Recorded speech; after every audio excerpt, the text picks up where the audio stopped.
Many of our faculty members had little, if any, experience with Kawai pianos, and almost all of them had grown up playing other brand instruments.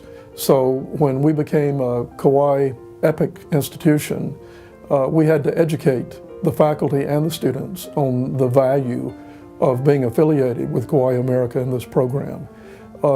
I'm happy to say that after several years of information sharing and of performance opportunities, that our faculty and our students have very positive attitudes about the relationship that we have with Kawai America through the EPIC program. In my opinion, students don't look for institutions that have particular brands of pianos. I think students look for institutions that have excellent piano faculty members and excellent pianos, regardless of the brand. And I feel that Shorter University has benefited greatly from the EPIC partnership with Kawai America, and that through efforts with this company to upgrade our inventory of pianos, we have begun to recruit the best pianists to come to Shorter University and study with our fine faculty and play these fine Kawai pianos.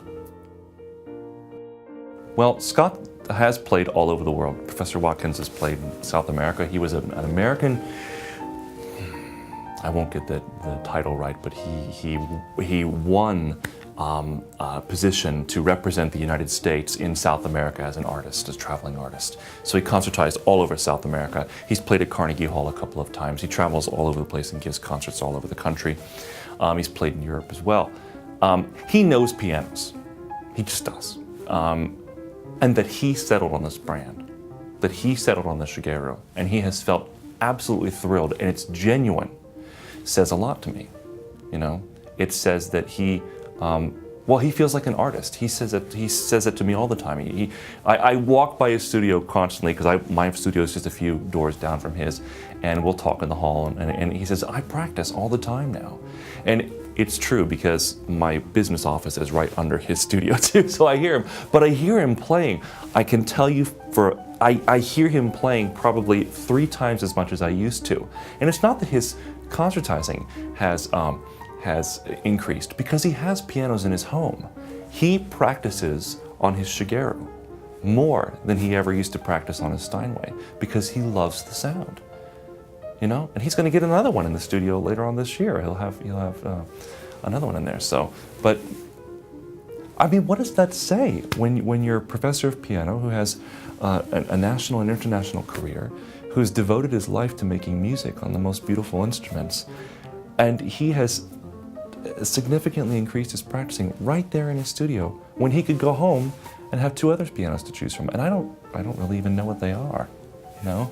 But it doesn't matter, because he chooses to practice in his studio on his Shigeru. Our division chair, Rob Tudor, is right. I have told him many, many times I'm practicing more. My students are practicing more. My students are improving at a greater rate because they're practicing more. They like playing the piano. They don't have to fight it. Like I keep saying that word, negotiation. They don't have to negotiate with this piano. But the story about feeling like I'm a pianist again is because I was fighting our old pianos. It was a constant struggle. Will they stay in tune?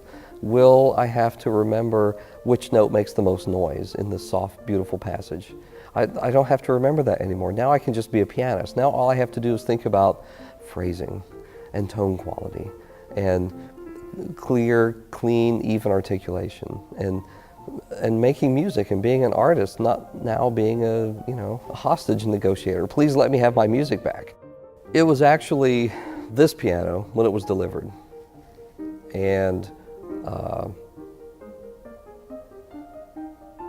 the day it was delivered, it was set up and tuned, and all the key depths were measured, and blah blah blah. Everyone left, and I was just sort of sitting here in this beautiful concert hall alone with this instrument. And it was delivered, I think, in the morning, maybe early to mid-morning. and it was cold. It was freezing. It was January. It was unusual for us. We're in Florida, and so I just sat down and started playing. And I thought, well, okay, I've been here for a couple hours. I probably need to go do something else. We were on winter break at the time, and school wasn't scheduled to begin for maybe another week. And I walked outside. It was dark. About 9 hours had passed in the time that I thought was 2. And I didn't realize. And it took me back to being a student at Cincinnati Conservatory and just spending hours and hours and hours in a practice room and just thinking, wow, this is great. This is what I get to do for the rest of my life. I'm a lucky guy. When I met Lori Lewis the first day, I told her I didn't like Kawai pianos. It was just a few months later that I called her up and said, I feel like a pianist again. That has been an incredible transformation for me personally. It's been an incredible transformation that I have witnessed. We've all, on our faculty, we've all witnessed it in our music students. Our administrators are keenly aware of it. And our patrons are aware of it. The guest artists that we have come here to play and visit are aware that we've had a huge transformation, especially those who have been here a number of times in the past. First thing they say is, wow, you guys have got a great piano. I wish I could take it with me everywhere I go. We're very lucky to have these pianos here. I think any institution would consider itself lucky to be working with the folks at Kawai, have these Shigeru Kawai pianos on their stages, in their teaching studios. But I feel like a pianist again.